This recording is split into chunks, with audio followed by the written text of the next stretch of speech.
Hello friends, chapter 8 गुरुत्वाकर्षण में આપણે આજે જોઈશું પૃથ્વીની સપાટીથી ઊંચાઈ અને ઊંડાઈ સાથે ગુરુત્વ પ્રવેગ। આના આગળના વિડિયોમાં આપણે ગુરુત્વાકર્ષી અચળાંક તેમજ પૃથ્વીના ગુરુત્વથી ઉદ્ભવતો પ્રવેગ એની ચર્ચા કરી ચૂક્યા છે, બરાબર। હવે આમાં પૃથ્વીની સપાટીથી ઊંચાઈ અને ઊંડાઈ સાથે ગુરુત્વ પ્રવેગને આપણે દર્શાવીએ છીએ શેનાથી? સ્મોલ g થી દર્શાવીએ છીએ। તો આપણે ગુરુત્વ પ્રવેગ છે એના માટેના આપણે સૂત્ર મેળવવાના છે। કોના માટે? ઊંચાઈ અને ઊંડાઈ માટે। તો સૌથી પહેલા આપણે શેના માટે જોઈશું? ઊંચાઈ માટે જોઈએ। પૃથ્વીની સપાટીથી ઊંચાઈ સાથે ગુરુત્વ પ્રવેગ। મેં અહીંયા આકૃતિ બનાવી છે। આકૃતિમાં આ પૃથ્વી છે એવું માની લેવામાં આવે છે, બરાબર। તો પૃથ્વી છે એની ત્રિજ્યા ધારો કે re છે અને પૃથ્વીથી અમુક ઊંચાઈએ કોઈ બિંદુ p આવેલું છે અને એ બિંદુ અથવા તો જે કણ છે એનું દળ m આપ્યું છે, બરાબર। આકૃતિમાં આપણે આટલું જોઈએ છે। તો હવે એના ઉપરથી પહેલા જે જોયું એ લખી કાઢીએ। શું જોયું આપણે? તો આકૃતિ પરથી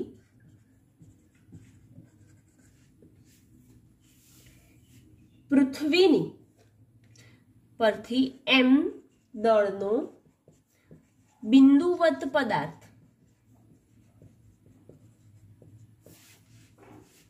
વિચાર્યો છે અથવા તો વિચારો, અને આ પદાર્થ પૃથ્વીની સપાટીથી કેટલી ઊંચાઈએ છે? h જેટલી ઊંચાઈએ છે। આકૃતિ પરથી m દળનો બિંદુવત પદાર્થ વિચાર્યો છે જે પૃથ્વીની સપાટીથી h ઊંચાઈએ છે।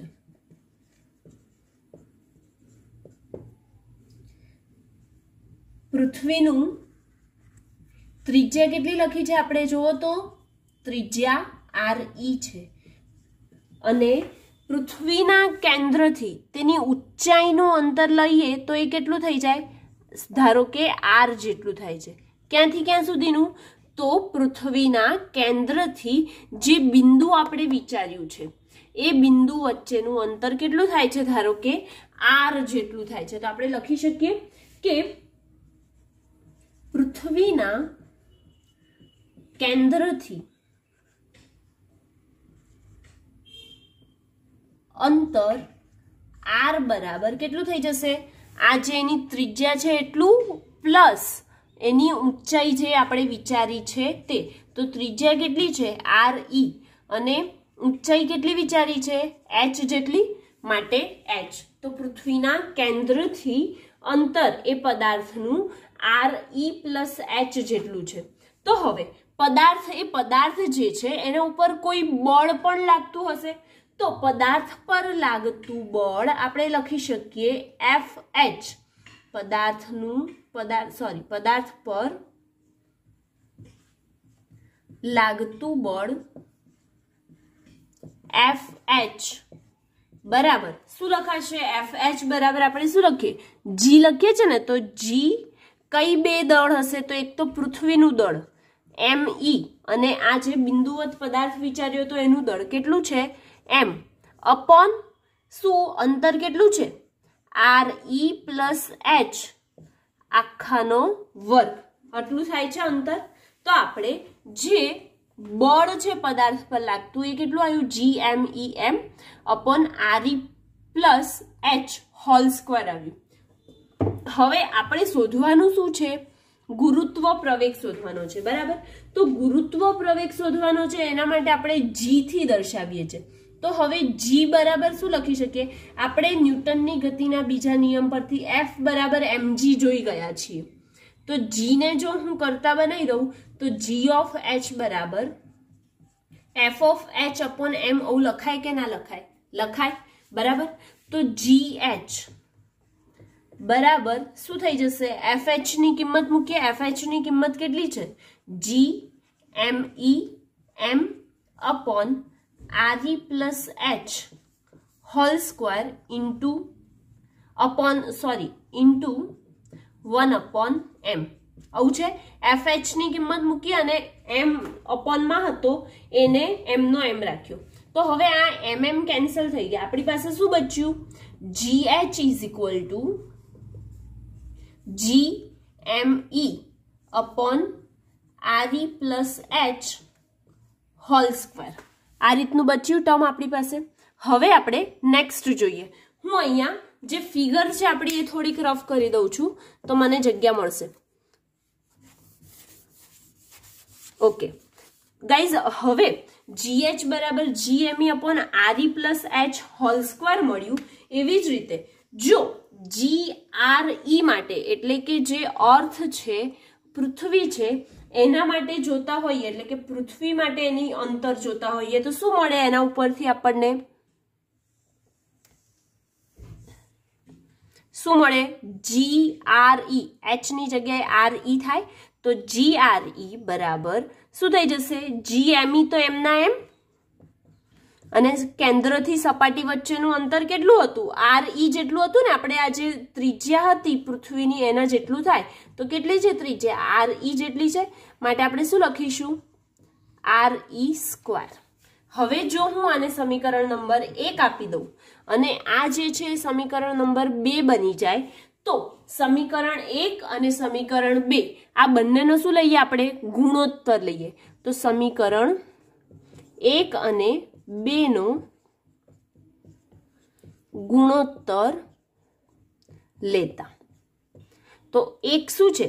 GH upon GRE is equal two શું થઈ જશે?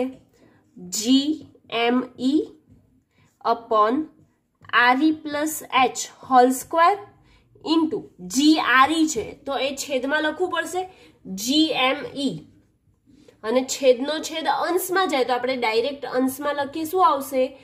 RE square. તો GG કેન્સલ, ME કેન્સલ, બચ્યું શું આપણી પાસે? GH upon GRE is equal two RE square upon RE plus H whole square. આ વસ્તુ આપણી પાસે મળી.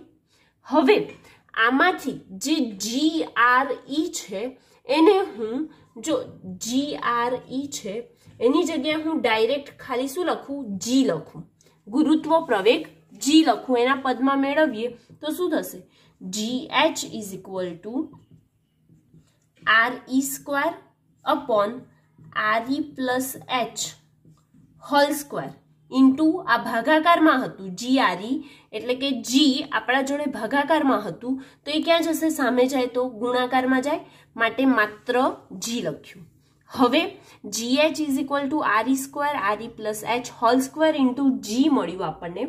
હવે આપણે આ જે પદ મળ્યું એનામાં RE વડે RE સ્ક્વેર વડે આને ભાગી દઈએ.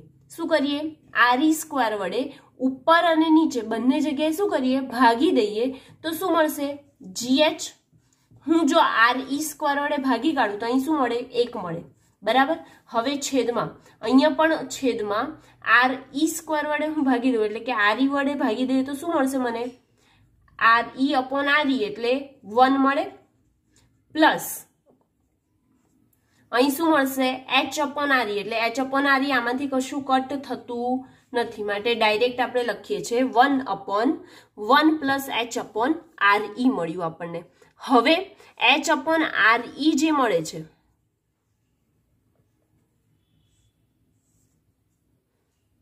H અપોન RE જે મળે છે એનામાંથી હવે દ્વિપદી પ્રમેય આપણે ભણી ગયા મેથ્સમાં. દ્વિપદી પ્રમેય જે 10th માં આવી ગયું તો એના મુજબ હવે આ આખું જે છે પદ એને હું ઉપર લઈ જાઉં તો એની ઘાત જે વર્ગ છે એની જગ્યાએ શું થઈ જશે? -2 થઈ જાય. બરાબર ને? -2 ઘાત થાય તો એને કયા સ્વરૂપે લખાશે? GH is equal to 1 plus H upon RE raise to -2 આ સ્વરૂપે લખાય ને. તો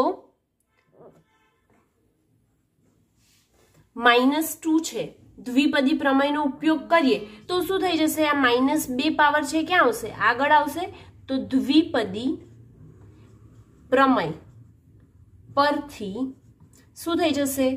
G of H is equal two શું થશે? જે આ પાવર છે એ અને માઇનસની સાઇન છે એ આગળ આવશે તો આપણને મળશે GH બરાબર 1 માઇનસ, સોરી અહીંયા આપણી પાસે જે G હતું ને એ અહીંયા લખવાનું રહી ગયું છે તો G અહીંયા પણ આવશે, કન્ટિન્યુમાં છે. ઓકે, તો અહીંયા 1 પ્લસ પ્લસની જગ્યાએ માઇનસ એટલે માઇનસ મૂકીએ. અહીંયા કેટલી પાવર છે? -2 છે તો માઇનસ તો આવી ગયું, બચ્યું શું? 2. તો 2 ને પણ આગળ લઈશું દ્વિપદી પ્રમેય પરથી તો 2H અપોન RE અને એમાં G બાકી હતું તો G ની વેલ્યુ મૂકીએ તો GH is equal to 1 minus 2H upon RE મળે છે. અને આ જે છે એ શેના માટે છે? પૃથ્વીની સપાટીથી ઊંચાઈ સાથે ગુરુત્વ પ્રવેગ મળે, ઊંચાઈ માટે એનો ગુરુત્વ પ્રવેગ મળ્યો, બરાબર. અને એની સાથે જ આ જે ઊંચાઈ સાથે ગુરુત્વ પ્રવેગ છે એ થિયરી અહીંયા કમ્પ્લીટ થાય છે. અને આ જે થિયરી છે ઊંચાઈ અને ઊંડાઈ એમાંથી આ બેમાંથી કોઈ એક થિયરી પૂછાવાની સંભાવના પણ રહી શકે છે. ઓકે, તો આ આપણે ઇમ્પોર્ટન્ટ થિયરી રૂપે કરી શકીએ છીએ, ધ્યાન લઈ અને એને મોઢે કરી શકીએ છીએ, બરાબર. ફ્રેન્ડ્સ, હવે આપણે પૃથ્વીની સપાટીથી ઊંડાઈ સાથે ગુરુત્વ પ્રવેગ જોઈએ. આપણે આના આગળ શું જોઈ ગયા? ઊંચાઈ સાથે, હવે ઊંડાઈ સાથે. તો જે પૃથ્વી છે આપણી એની ઊંડાણમાં એટલે કે ઊંડાણમાં જઈશું તો ધીરે ધીરે એની ત્રિજ્યા કેવી થતી જશે? નાની થતી જશે. તો એ પ્રમાણેની આકૃતિ જે છે એ અહીંયા મેં ડ્રો કરેલી છે. શું છે કે આ પૃથ્વી છે આખી બહારની સપાટીવાળી અને એનું કેન્દ્ર જે છે એ પૃથ્વીનું દળ ME છે અને કેન્દ્રથી પૃથ્વીનું અંતર જે છે તે RE લીધેલું છે, બરાબર. અને તેના જો ઊંડાણમાં જતા જઈએ તો આકૃતિમાં આપણે જોઈએ છે એ મુજબ કે બિંદુવત દળ M ધરાવતો જે પદાર્થ વિચાર્યો છે તે છે અને પૃથ્વીના સપાટીથી એ ઊંડાઈ છે એ બંને વચ્ચેનું અંતર કેટલું લીધું છે? આપણે D લીધું છે, બરાબર. તો હવે એના ઉપરથી આપણે કહી શકીએ કે પૃથ્વીની સપાટીથી નીચે D ઊંડાઈએ એક બિંદુવત દળ M ધરાવતો પદાર્થ છે અને પૃથ્વીની ત્રિજ્યા RE છે. ઓકે, તો આપણે એના ઉપરથી લખી શકીએ, જો લખવું હોય તો, કે પૃથ્વીની સપાટીથી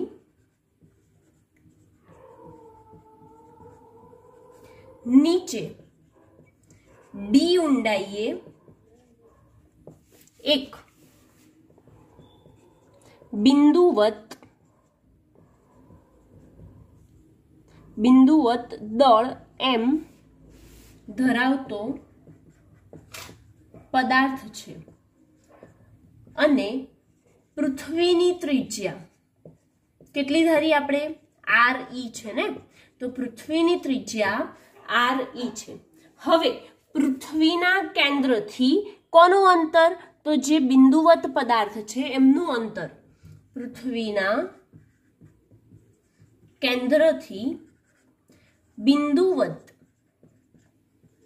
પદાર્થનું અંતર કેટલું થઈ જશે? આપણે તો શું ધાર્યું છે એને? D ધાર્યું. આખું અંતર માંથી જે અંતર માઇનસ કરીશું એ આપણને કોનું અંતર મળશે?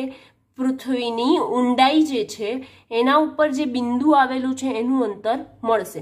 એટલે કે આખામાંથી આટલું માઇનસ કરવું પડશે. તો કરીએ, RE માઇનસ D છે અંતર, RE માઇનસ D જેટલું છે. હવે આ પદાર્થ પર D જાડાઈની કવચના કારણે કોઈ ગુરુત્વ બળ લાગતું નથી. શેના કારણે? એનામાં D જેટલી જાડાઈ આવી ગઈ છે એના કારણે એના ઉપર કોઈ દળ લાગતું નથી. અને આ પદાર્થ પર RE માઇનસ D ત્રિજ્યાના નાના ગોળાના કારણે જ ગુરુત્વ બળ લાગશે. કોના કારણે લાગશે? એક તો આપણે પહેલામાં શું કીધું કે D જાડાઈના કારણે પદાર્થ પર કોઈ બળ લાગતું નથી અને આ પદાર્થ પર RE માઇનસ D ત્રિજ્યાના નાના ગોળાઓનું બળ લાગશે. તો RE માઇનસ D જેવા નાના ગોળાઓનું જે દળ લાગે છે એના ઉપરથી આપણે જોઈએ તો નાના ગોળાનું દળ શું થઈ જશે? નાના ગોળાનું જે દળ લાગે છે તો બળ લાગે છે તો નાના ગોળાનું દળ આપણે શોધવું પડશે. તો નાના ગોળાનું દળ ms ધારો કે લઈ લઈએ તો ms બરાબર થઈ જશે, આપણે ભણી ગયા છીએ કે ઘનતા બરાબર દળ છેદમાં કદ. તો આપણે દળ શોધવાનું છે તો ઘનતા ગુણ્યા એનું કદ. કદ કેટલું થઈ જાય? આ જે છે પદાર્થ એ કેવો છે? ગોળાકાર છે. ગોળાકાર હોય તો ગોળાકારના કદનું સૂત્ર શું થાય? 4/3 પાઈ r ઘન થાય. હવે 4/3 પાઈ r ઘન થાય તો નાના ગોળા છે એ કેટલી ત્રિજ્યાના છે? re - d જેટલી ત્રિજ્યાના છે. માટે અહીં લખી શકીએ 4/3 pi re - d cube.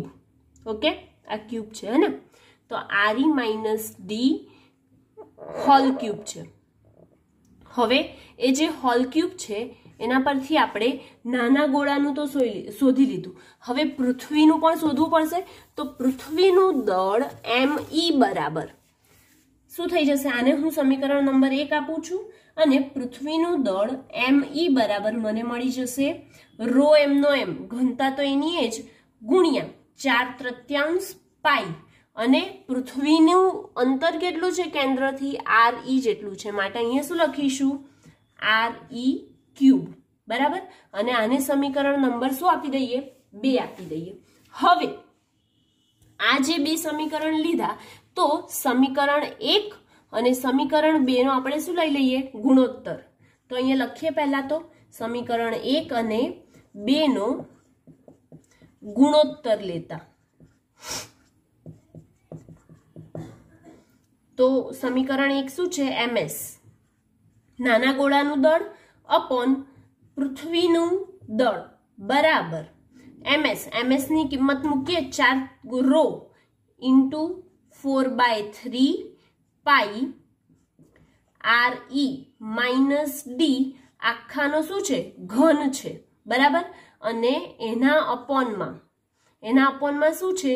Row into 4/3 pi re cube. આ રીતે છે. તો હવે 4/3 ઉપર નીચેથી cancel, rho cancel, pi cancel. બચ્યું શું આપણી પાસે? ms upon me is equal to બચ્યું re - d whole cube upon re cube. આ બચ્યું. હવે આપણી પાસે જે ms છે એને કરતા બનાવી દઈએ અને જે પૃથ્વીનું દળ આપણને ખબર છે તો એને ક્યાં બાજુ લઈ જઈએ? જમણી બાજુ લઈ જઈએ. તો આને અહીંયા ભાગાકારમાંથી ખસાઈ ને ક્યાં લઈ જઈએ? ગુણાકારમાં લઈ જઈએ. બરાબર. તો ms બરાબર આપણને નેક્સ્ટ સ્ટેપ શું મળી ગયું? ms બરાબર re - d whole cube upon re cube into me. હવે બિંદુવત દળ કયું છે? m છે. તો બિંદુવત દળ m પર લાગતું બળ શોધીએ. તો બિંદુવત દળ m પર લાગતું બળ fd બરાબર થઈ જશે gm.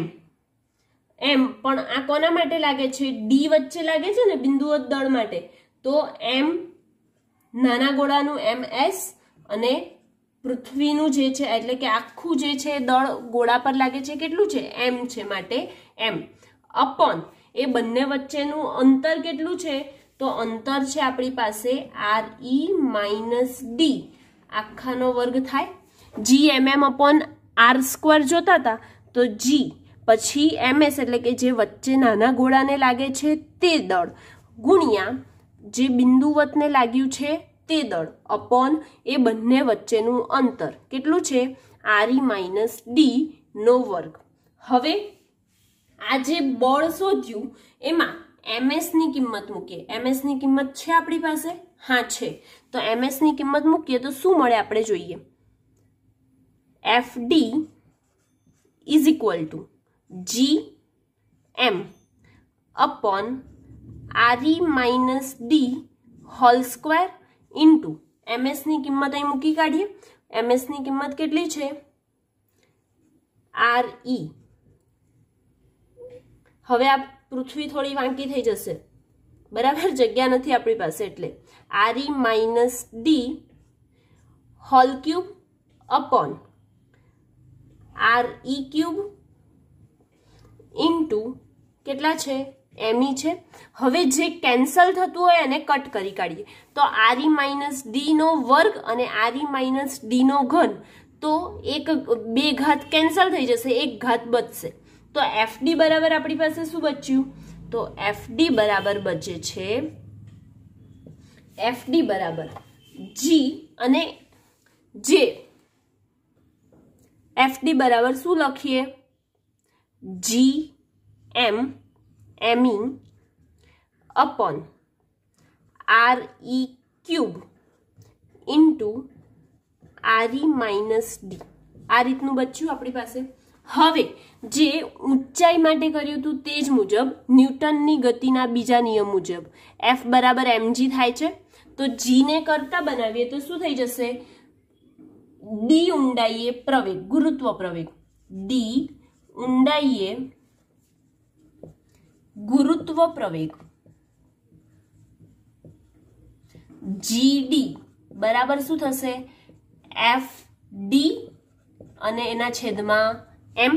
m એટલે બિંદુ વચ્ચે પદાર્થ છે એમનું દળ. હવે FD ની કિંમત છે આપણી પાસે કે નથી? હા છે. તો FD ની કિંમત મૂકીએ. આને હું સમીકરણ નંબર 3 આપી દઉં છું. તો સમીકરણ 3 ની કિંમત આપણે મૂકીએ છે. શું મળે છે જોઈશું પછી. GM ME upon RE³ into RE - D અને છેદમાં આ જે m હતો એ લખીએ તો m આવી ગયો. બરાબર? m cancel. હજી કશું કેન્સલ થાય છે કે નથી થતું? ના, નથી થતું. માટે આપણને શું મળ્યું? G of D is equal two, એક મિનિટ હા, એટલું આપણે રફ કરીને પછી લખીએ.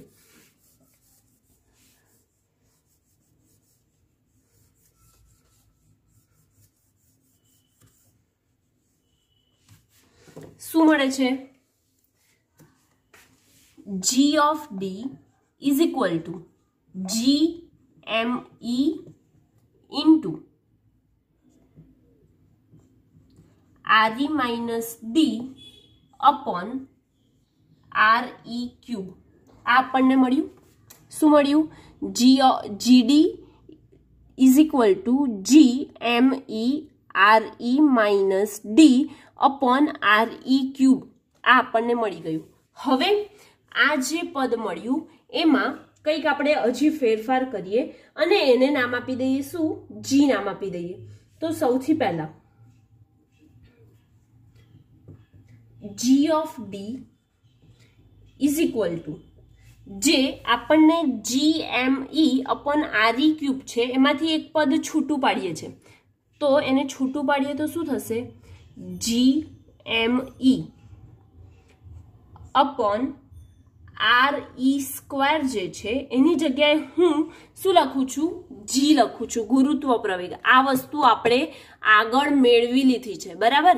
એના ઉપરથી જ લખ્યું કે GME upon RE² is equal two G. એટલે કે ગુરુત્વ પ્રવેગ કોની માટે? પૃથ્વી માટેનો ગુરુત્વ પ્રવેગ. આપણે એની કિંમત લખી. તો હવે આ સમીકરણમાં GME છે? હા છે. અને RE³ છે. આપણે તો શું જોઈએ? RE² જોઈએ છે. બરાબર? તો RE² રાખીએ તો એક RE બચી ગયો કે ના બચ્યો? હા બચ્યો. તો શું લખી શકાશે? G તો એમનો એમ જ, એટલે કે G into RE - D upon એક RE બચ્યો ને, ક્યુબ છે, અહીંયા ઘન છે ને અહીંયા શું છે? વર્ગ છે. તો ઘન અને વર્ગ એટલે એક ઘાત બચે, માટે અહીંયા શું લખીશું? G of D is equal to G into RE - D upon RE. હવે RE - D upon RE લખ્યું તો આ સમીકરણમાં RE વડે ઉપર અને નીચે ભાગી દઈએ તો શું મળશે? RE વડે ભાગી દઈએ તો આપણને મળે GM નો M. બરાબર? હવે RE upon RE કરીએ તો શું મળે? 1 minus D upon RE. આ રીતે મળે. G of D બરાબર G into RE upon RE એટલે 1 minus D upon RE as it is upon RE upon RE એટલે RE કેન્સલ, બચ્યું શું? 1 minus D upon RE મળ્યું. ઓકે? આમ પૃથ્વીની સપાટીથી જેમ નીચે જઈએ છે એટલે કે ઊંડાઈમાં જતા જઈએ તેમ તેનો ગુરુત્વ પ્રવેગ 1 - d/re ના ગુણાંક મુજબ ઘટે છે. શું થાય છે? એના ગુણાંક મુજબ 1 - d/re ના ગુણાંક મુજબ ઘટે છે અને આપણને આ ગુરુત્વ પ્રવેગ ઊંડાઈ માટે મળી ગયો. ઓકે, અને એની સાથે જ પૃથ્વીની સપાટીથી ઊંચાઈ અને ઊંડાઈ સાથે ગુરુત્વ પ્રવેગનો જે ક્વેશ્ચન છે એ અહીંયા કમ્પ્લીટ થાય છે.